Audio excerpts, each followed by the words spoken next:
اس صورت میں اللہ تعالیٰ نے اپنی راہ میں خرچ کرنے کی بہت فضیلت بیان کی اور حکم دیا ہے.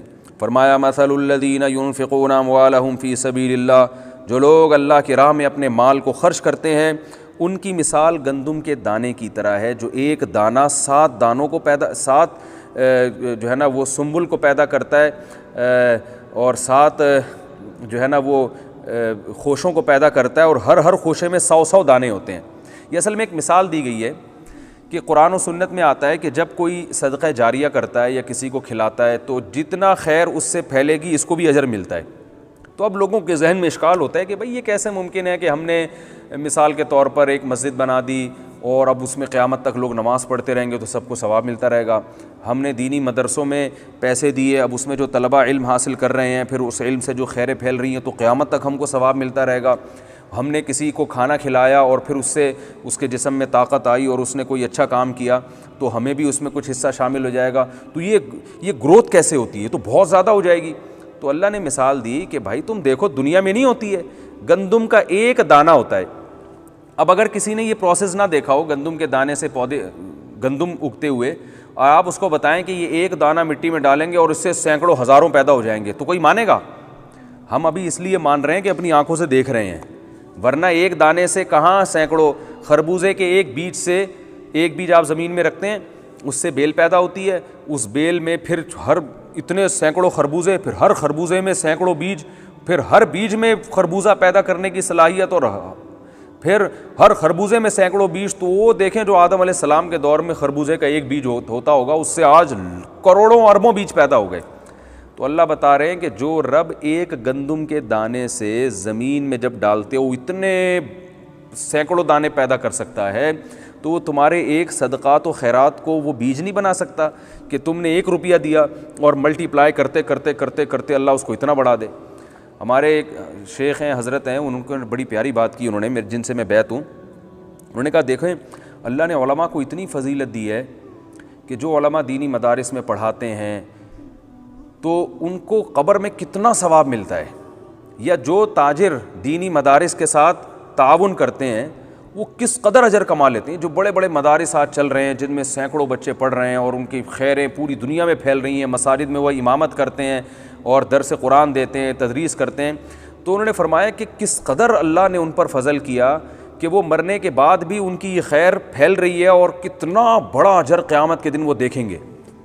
تو واقعی اگر آپ دیکھیں تو یہ قرآن نے بڑی پیاری مثال دی ہے کہ دانہ گندم کا ایک، جب اللہ کہتے ہیں میں تو دنیا میں دکھا رہا ہوں، کسان ایک بیج بوتا ہے اور سینکڑوں بیج نکال لیتا ہے اس سے، تو جو اللہ دنیا میں کسان کی ذرا سی محنت پر اتنا بڑا پھل دیتا ہے تو آخرت تو ہے ہی اجر کے لیے، آخرت تو ہے ہی جزا ہے ہمارے اعمال کا. اس میں اللہ کیسی سخاوت کا مظاہرہ کرے گا اور اللہ کی جود و سخا کا کیسا جو ہے نا دریا بہیں گے اس میں. تو اس لیے دل کھول کے اللہ کی راہ میں ہمیں خرچ کرنا چاہیے. جیسے حدیث میں آپ صلی اللہ علیہ وسلم نے فرمایا انفق یا بلال ولا تخش من ذی العرش اقلال، اے بلال خرچ کر اور عرش والے سے غربت اور فقر و فاقہ کا خوف نہ کرنا. تو اللہ کے لیے دے گا تو اللہ بھی تجھے دے گا. تو آج ہمارے اندر یہ جذبہ ختم ہو رہا ہے. بس وہ جو ہے نا جو مسلمانوں میں سخاوت ہوا کرتی تھی، تاجروں میں سخاوت ہوا کرتی تھی، ٹھیک ہے ابھی بھی الحمدللہ بہت ہے، لیکن جو ہم نے اپنے باپ داداؤں کے دور میں دیکھی ہے وہ سخاوت مارکیٹ میں اب تھوڑی سی شارٹ ہوتی ہوئی نظر آ رہی ہے. اسی سخاوت کو مارکیٹ میں دوبارہ لانے کی ضرورت ہے. تو اللہ نے پھر ارشاد فرمایا کہ تم نے اللہ کی راہ میں خرچ کرنا ہے، اس کا اجر اللہ ایسے بڑھائے گا. اور لیکن یہ بھی ارشاد فرمایا کہ جو لوگ اے ایمان والو اپنے صدقے کو احسان جتلا کے ضائع نہیں کرنا.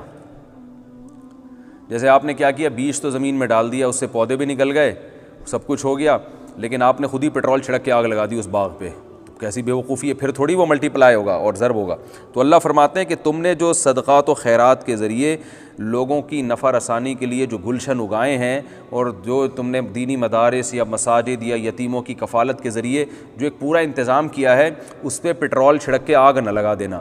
وہ آگ کیسے لگاؤ گے؟ لا تبطلوا صدقاتکم بالمن والاذی، احسان جتلا کے اور تکلیف دے کے. ایک طرف آپ کسی پہ صدقہ کرتے ہیں اور پھر بار بار جتلاتے ہیں. یہ جو گاڑی ہے نا، یہ جو اس کے آج اتنا خوش و خرم گھوم رہا ہے، تو اصل میں راشن میں نے ڈلوائے تھے اس کے گھر میں. یہ جو آج اتنا موٹا تازہ بن کے یہ گھوم رہا ہے نا، اصل میں میرے سارا خرچہ ہے جس کی وجہ سے اس نے یہ پراٹھے کھائے ہیں، جو لوگ کر رہے ہوتے ہیں. تو میں نے کیا ہے, یہ مسجد میں نے بنائی, یہ پنکھا دیکھ رہے ہیں نا یہ میں نے لگوایا ہے. تو بعض لوگوں کی عادت ہوتی ہے. تو اور جو خوددار آدمی ہوتے ہیں, سفید پوش آدمی ہوتے ہیں, آپ ان کو جب کوئی چیز دے کے احسان جتلائیں تو وہ بیچارے شرم سے زمین میں گڑ جاتے ہیں. تو اللہ فرماتے ہیں یہ تکلیف نہ دو کسی کو, اس کا کیا نقصان ہوگا کہ تمہاری یہ نیکی ضائع ہو جائے گی. پھر اللہ نے اس کی آگے ایک بڑی خوبصورت مثال بھی دی ہے, تو وقت کم ہے تو میں آگے چلتا ہوں. اللہ نے اور مزید ترغیب دی کہ دیکھو تم یہ چاہتے ہو کہ بڑھاپے میں تمہارے پاس تمہاری انویسٹمنٹ جو تم نے جوانی میں کی ہے بڑھاپے میں اس کا پھل کھاؤ. تو جیسے ایک بوڑھا آدمی باغ لگاتا ہے اور بڑھاپے میں اس کا پھل کھاتا ہے گھر بیٹھ کر, تو اسی طرح تم جو کچھ صدقات و خیرات کر رہے ہو نا اس کا پھل تمہیں جنت میں قیامت میں ملے گا, جب میدان حشر میں پریشان ہوں گے لوگ. تو جیسے کوئی یہ نہیں چاہتا کہ بڑھاپے میں میرا باغ جل جائے, تو ایسے ہی تم بھی یہ نہ چاہو کہ تم جو آگے کے لیے انویسٹ کر رہے ہو تمہاری اپنی نااہلی کی وجہ سے وہ تمہاری انویسٹمنٹ آخرت میں ضائع ہو جائے اور تم دیکھو آخرت میں کچھ بھی تمہیں نہیں مل رہا. تو ایسا عمل نہ کرو. تو علماء نے کہا ہے کہ صدقات و خیرات کی جو برکت ہے نا دو چیزوں سے ضائع ہوتی ہے, ایک تو احسان جتلانے سے اور دوسری ظلم کرنے سے. آپ نے کسی غریب کو کھانا تو کھلا دیا لیکن آپ نے کسی غریب سے نوالا بھی چھین لیا, بہنوں کی وراثت نہیں دی یا کسی کا قرض دینا تھا وہ آپ نے واپس نہیں کیا, تو آپ ایک طرف ظلم بھی کر رہے ہیں اور ایک طرف احسان بھی کر رہے ہیں. تو پلس مائنس ہوگا قیامت کے دن. عین ممکن ہے اتنے لوگ آپ سے حق مانگنے کے لیے آ جائیں کہ آپ نے جو لوگوں پر احسانات کیے ہیں وہ ساری نیکیاں آپ کو اٹھا کے اہل حق کو دینی پڑیں. جیسے کہ مشہور حدیث ہے کہ اس امت کا مسکین وہ ہے کہ قیامت میں اہل حق آئیں گے اس سے حق مانگیں گے جب اور وہاں تو پیسے نہیں چلتے, تو اللہ کہیں گے اس کی نیکیاں لے لو. تو جتنے غریبوں کے کھانے اور وہ جو بہت احسان اور وہ صدقات و خیرات سارے آپ کے ان نیکیوں میں چلے جائیں گے. اہل بہنیں آئیں گی وراثت مانگنے, چھوٹے بھائی آئیں گے وراثت مانگنے, یتیم کا حق مارا, فلاں سے رشوت لی, وہ آئے گا بھائی اس وقت تو میں نے رشوت دے دی تھی واپس کر میری رشوت.